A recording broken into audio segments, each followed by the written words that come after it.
عليه وسلم أيها الناس أفشوا السلام وأطعموا الطعام وصلوا الأرحام وصلوا بالليل والناس نيام تدخلوا الجنة بسلام. رواه الترمذي رحمه الله. قال تعالى في شان حبيبه ومحبوبه آمرا ومخبرا إن الله وملائكته يصلون على النبي يا أيها الذين آمنوا صلوا عليه وسلموا تسليما. اللهم صل على محمد وعلى آل محمد كما صليت على إبراهيم وعلى آل إبراهيم إنك حميد مجيد.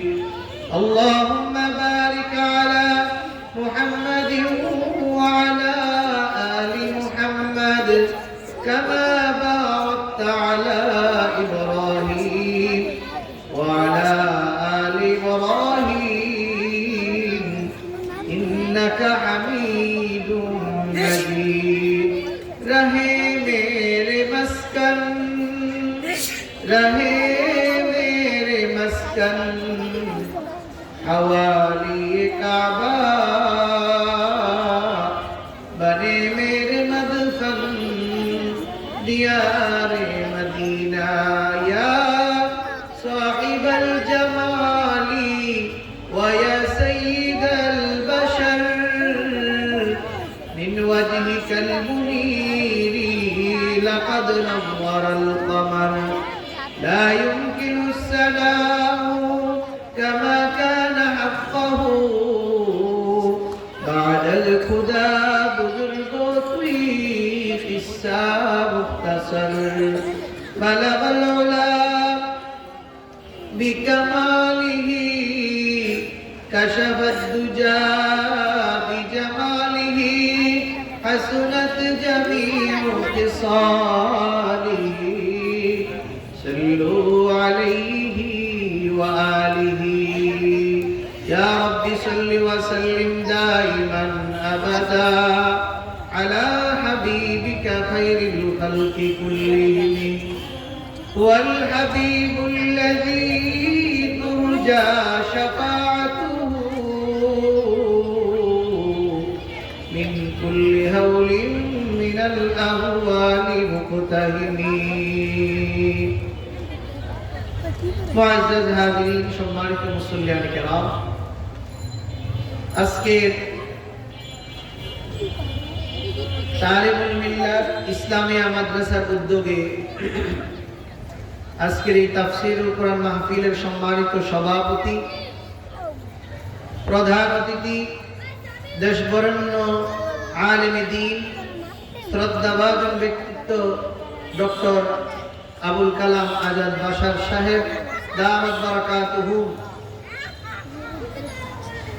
আজকের মাহফিলের দিগার উলামায়ে কেরাম, সম্মুখপানে সমবেত তাওহীদি জনতা, আল্লাহ পাকের দরবারে লাখ কোটি শুকরিয়া জ্ঞাপন করছে এই জন্য যে আল্লাহ জাল্লা জালালুহু আম্মা নওয়ালুহু আমাদেরকে বিভিন্ন কর্ম থেকে ফারেক করে এদিক সেদিক ঘোরাফেরা না করে কোরআন এবং সুন্নাহর কিছু কথা শোনার জন্য আমলের নিয়তে মাহফিলের প্যান্ডেলের নিচে এসে বসার তৌফিক দান করেছেন। সেজন্য বলি আলহামদুলিল্লাহ। সম্মানিত হাজিরিন, আজকে মহামান্বিত একটি রজনী, লাইলাতুন নিসফ মিন শাবান, মধ্য শাবানের পবিত্র রজনী। যেটাকে আমরা শবে বরাত হিসেবে বলে থাকি। আরবিতে এটার নাম হলো লাইলাতুল বারাআ। লাইলাতুন এটাও আরবি শব্দ, কোরআনের শব্দ। বারাআতুন এটাও কোরআনের শব্দ। দুইটা শব্দে যৌগিক মিলে হয়েছে, যুক্ত দুইটা শব্দের সংযুক্তির কারণে এটাকে বলা হয় লাইলাতুল বারাআ, মুক্তির রজনী। যেহেতু রাসূল করিম সাল্লাল্লাহু আলাইহি সাল্লাম নিজেই ঘোষণা দিয়েছেন যে আল্লাহ তাআলা এই রাত্রিতে মানুষকে গুনাহ থেকে মুক্তি দেন। গুনাহ থেকে কি দেন? মুক্তি দেন। হযরতে আব্দুল্লাহ ইবনে আমর রাদিয়াল্লাহু তাআলা আনহু থেকে বর্ণিত, তিনি বলেন قال رسول الله صلى الله عليه وسلم হযরত আব্দুল্লাহ ইবনে আমর রাদিয়াল্লাহু তাআলা আনহু বলেন, আল্লাহর রাসূল বলেছেন, ইন্নাল্লাহা তাআলা, নিশ্চয়ই আল্লাহ তাআলা, ইয়াত্তালিউ ইলা খালকিহি, তার বান্দাদের দিকে গভীর দৃষ্টিপাত করেন, মনোযোগ দেন। ফায়াগফিরু লিজামিই খালকিহি, এবং তার সব বান্দাদেরকে আল্লাহ মাফ করে দেন। ইল্লা লিমুশরিকিন আও মুশাহিন, কিন্তু যারা শিরিককারী এবং নিন্দুক, হিংসুক, যারা হিংসা করে তারা ব্যতীত। তাইলে যেহেতু মানুষকে আল্লাহ তাআলা এই রাত্রিতে মুক্তি দিবেন, গুনাহ থেকে মুক্তি দিবেন, তাহলে এটাই বোঝা যায় যে এটা লাইলাতুল বারাআ। কিন্তু কেউ কেউ বলতে চান সবে বরাত, সব মানে রাত্রে বরাত মানে ভাগ্য রজনী না, এটা ভাগ্য রজনী না। এটা কি রজনী না? ভাগ্য রজনী না, এটা মুক্তির রজনী। আল্লাহ তাআলা বান্দাকে গুনাহ থেকে মুক্তি দেন। আরেকটা হলো শাবান মাস, বড় গুরুত্বপূর্ণ মাস। এজন্য আমাদেরকে একটা ছোটবেলা থেকে আমরা একটা দোয়া শিখছি, আল্লাহুম্মা বারিক লানা ফি রাজাব ওয়া শাবান ওয়া বাল্লিগনা রমাদান। আমরা একটা দোয়া শিখছি যে আল্লাহ, আপনি আমাদেরকে রজব এবং শাবানের বরকত দান করুন, রমজান পর্যন্ত পৌঁছায় দিন। আমিন বলেন না? আমিন। তো রমজান কত বড় ইবাদতের মাস, গুনাহ মাফের মাস। এজন্য এই দোয়া তো আমরা করতেই পারি যে আল্লাহ, শাবান মাস অত্যন্ত মূল্যবান মাস। রাসূল করিম সাল্লাল্লাহু আলাইহি ওয়াসাল্লাম সবচাইতে বেশি রোজা রাখতেন। রমজান মাস ব্যতীত অন্য যত মাসে বেশি রোজা রাখতেন, এর মধ্যে শাবান মাসে বেশি রোজা রাখতেন। সুবহানাল্লাহ বলবেন না? তো শাবান মাসে বেশি রোজা রাখতেন। তো আবু যর গিফারি রাদিয়াল্লাহু তাআলা সম্ভবত, বা উসামা ইবনে যায়েদ রাদিয়াল্লাহু তাআলা, তিনি বলেন, ইয়া রাসূলুল্লাহ, আপনি শাবান মাসে এত রোজা রাখেন কেন? অন্য মাসে তো এত রোজা রাখতে দেখি না, রমজান মাসের পরে শাবান মাসেই বেশি রোজা রাখেন, কারণটা কি?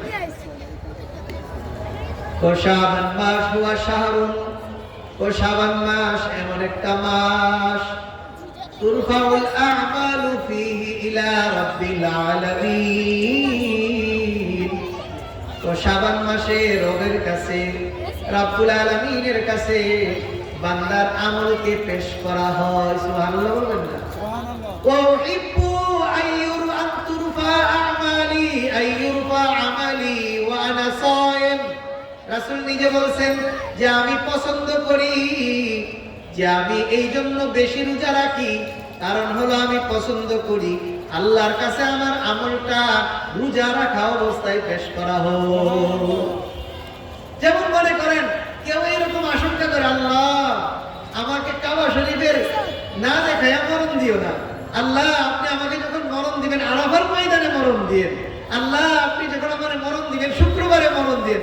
বলি কি বলি না? কেন বলি? যে এইটা শুভ লক্ষণ। এটা কি লক্ষণ? এই জন্য ভালো দিনে মৃত্যু কামনা করা, আমালের সাথে মৃত্যু কামনা করা জায়েজ আছে।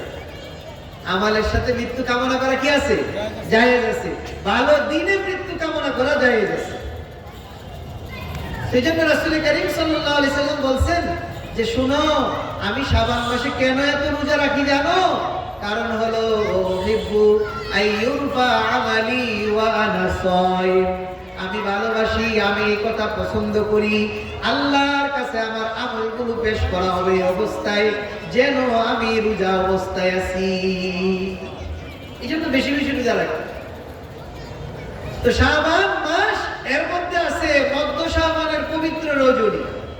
যদিও নির্দিষ্ট কোনো আমাল নাই, কিন্তু আমার কথা হলো যে আল্লাহ যখন আপনার প্রতি গভীর দৃষ্টি করবে, ঘুমিয়ে থাকলে তো থাকলেনি, কিন্তু যাদের অভ্যাস রাত্র জায়গায় আল্লাহর ইবাদত করা, তাদেরকে তো আমি নিষেধ করতে পারবো না, পারবেন নাকি?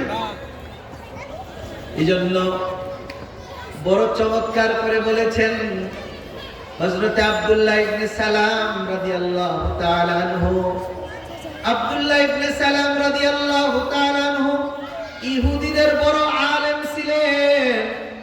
মুসলমান হয়েছে বিশ্বনবীর হাতে। মুসলমান হওয়ার আগেও উনি বড় ভালো মানুষ ছিলেন, মুসলমান হওয়ার পরেও জগৎ বিখ্যাত মানুষে পরিণত হয়ে গেছে।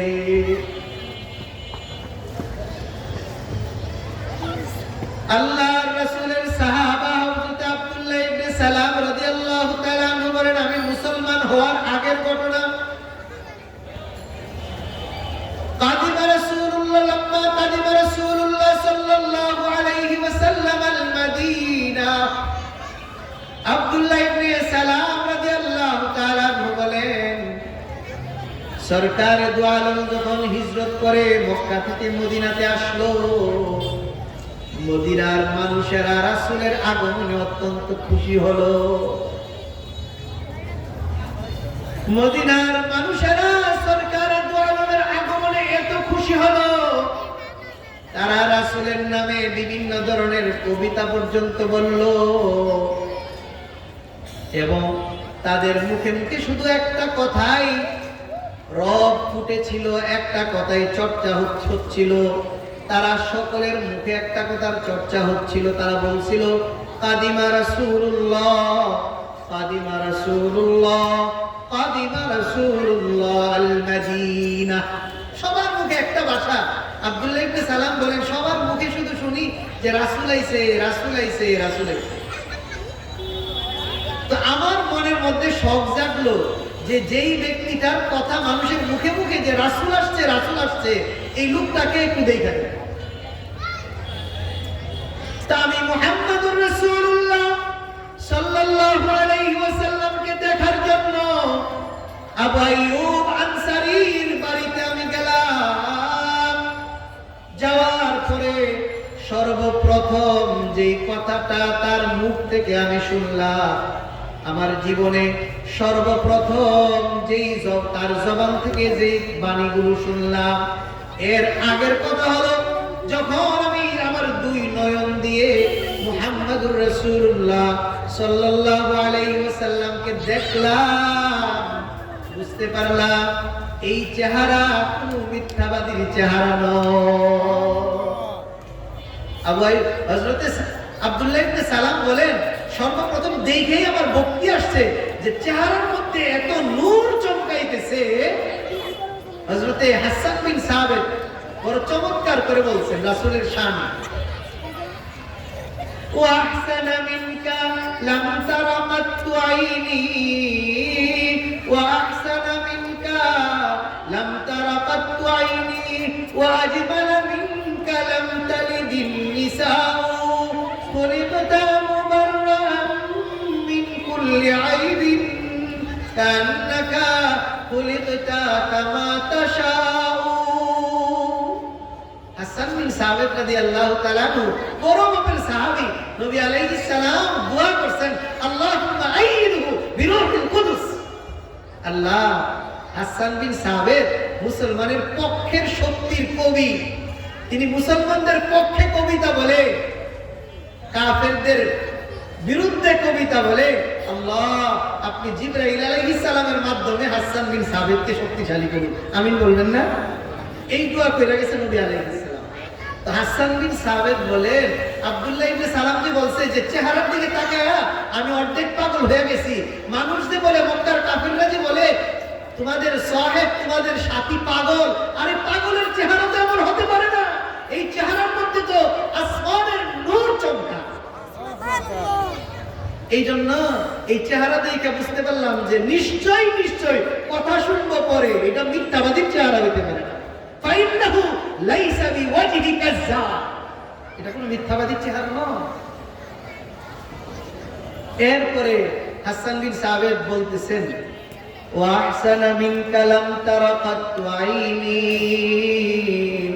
ইয়া রাসূলুল্লাহ আমার দুই চক্ষু